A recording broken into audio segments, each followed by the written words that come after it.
এটি ভারতবর্ষের এমন এক মন্দির যেখানে ইঁদুরের খাওয়া খাবারই প্রসাদ হিসাবে বিতরণ করা হয়। হ্যাঁ বন্ধুরা, রাজস্থান সাধারণত উট সাফারি ও বিভিন্ন রাজরাজাদের দুর্গের জন্য প্রসিদ্ধ, কিন্তু আপনি জেনে হয়তো অবাক হবেন, রাজস্থান থেকে প্রায় 30 কিলোমিটার দূরে বিকানির শহরে একটি মন্দির আছে যা তার ইঁদুরের জন্য জনপ্রিয়। কর্ণী মাতার মন্দির। এখানে একটা দুটো বা 100-200টা ইঁদুর নয়, প্রায় 25,000 ইঁদুর আছে।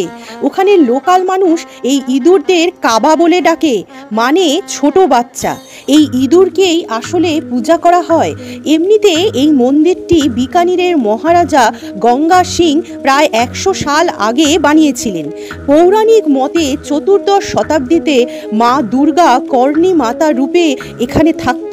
একটা সময় ওনার ছেলে ট্যাঙ্কে পড়ে মারা যায়, তখন তিনি যমরাজের কাছে তার ছেলের জীবন ভিক্ষা জানায়, কিন্তু শুরুতে যমরাজ না করে দেন, কিন্তু পরে মা দুর্গার জেদের সামনে তিনি হেরে যান এবং যমরাজ বলেন পরের জন্মে তার ছেলে এবং তার সমস্ত প্রজন্ম এখানে ইঁদুর হয়ে জন্মাবে।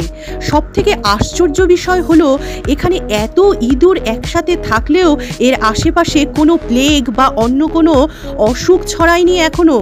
কোনোভাবেই এই ইঁদুরের খাওয়া প্রসাদ খেয়ে একটি মানুষও এখনো পর্যন্ত অসুস্থ হয়নি। কমেন্টে লিখে যান জয় মা।